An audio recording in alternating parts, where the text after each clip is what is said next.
Hello guys, you are most welcome on A to Z motivational. आज की video में हम लेकर आए हैं शिवलिंग पर जल चढ़ाते वक्त इन तीन स्थानों को करे स्पर्श, रोगों से मिलेगी मुक्ति और शिव होंगे प्रसन्न। कहते हैं देवों के देव महादेव को प्रसन्न करना सबसे आसान है। अगर शिवलिंग पर केवल जल ही अर्पित कर दिया जाए तो इससे भोलेनाथ प्रसन्न होकर अपने भक्तों पर असीम कृपा बरसाते हैं। लेकिन अक्सर लोगों का यह सवाल रहता है कि शिवलिंग पर हमें किस तरह से जल चढ़ाना चाहिए। तो अगर शिवलिंग पर आप सीधे जाकर जल अर्पित करते हैं तो ऐसा करना बंद कर दें, क्योंकि हम आपको बताते हैं कि वो तीन जगह जहाँ पर शिवलिंग में आपको सबसे पहले कहाँ स्पर्श करना चाहिए और उसके बाद ही शिवलिंग पर जल अर्पित करना चाहिए। शिवलिंग पर जल चढ़ाने से पहले यहाँ जल चढ़ाए।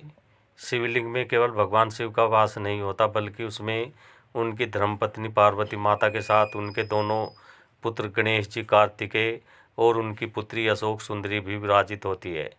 ऐसे में शिवलिंग पर जल चढ़ाने के लिए सबसे पहले अपने हाथों से शिवलिंग के आगे के हिस्से में बने दाएं और बाएं स्थान को छुए और यह कहे, यहाँ पर कहते हैं कि उनके पुत्र गणेश भगवान कार्तिकेय भगवान विराजमान हैं। यहाँ जल चढ़ाने के बाद 5 से 7 बार अपने हाथों से इसे दबाना चाहिए, जैसे आप किसी के हाथ पैर दबा रहे हैं। इस दौरान श्री शिवाय नमस्तुम्भे या फिर ओम नमः शिवाय मंत्र का जाप करना चाहिए।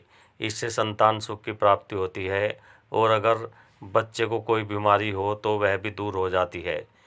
दूसरा स्थान, शिव पुराण के अनुसार शिवलिंग पर जल चढ़ाते समय जहाँ से जल प्रवाहित होता है, यानी कि जो बीच का हिस्सा होता है, वो शिव जी की पुत्री अशोक सुंदरी का होता है। यहाँ पर बेलपत्र को छुआकर शिवलिंग पर चढ़ाए। इसके बाद इस स्थान को स्पर्श करे, जल अर्पित करे और अपनी मनोकामना भगवान शिव के सामने प्रकट करे। ऐसा करने से विवाह में आने वाली अड़चन दूर हो जाती है, साथ ही मांगलिक दोष से भी छुटकारा मिलता है।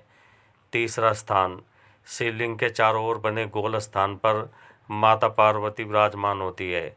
अपने हाथों से इस स्थान को स्पर्श करने के बाद यहाँ जल अर्पित करें। इससे भोलेनाथ हर बीमारी को दूर करने में आपकी मदद करते हैं। इस स्थान को दबाने से व्यक्ति को गंभीर से गंभीर बीमारी से छुटकारा मिलता है। इन तीनों जगहों को छूने के बाद और जल चढ़ाने के बाद शिवलिंग पर जल अर्पित करना चाहिए। यदि साधक इन बताए हुए नियमों के अनुसार शिवलिंग पर जल अर्पित करता है तो उसकी सभी मनोकामनाएं पूर्ण होती है। तो बोलिए सभी प्रेम से ओम नमः शिवाय। ओके गाइज, आई होप जानकारी आपको अच्छी लगी होगी। तो मिलते हैं नेक्स्ट वीडियो में। Till then okay, bye bye.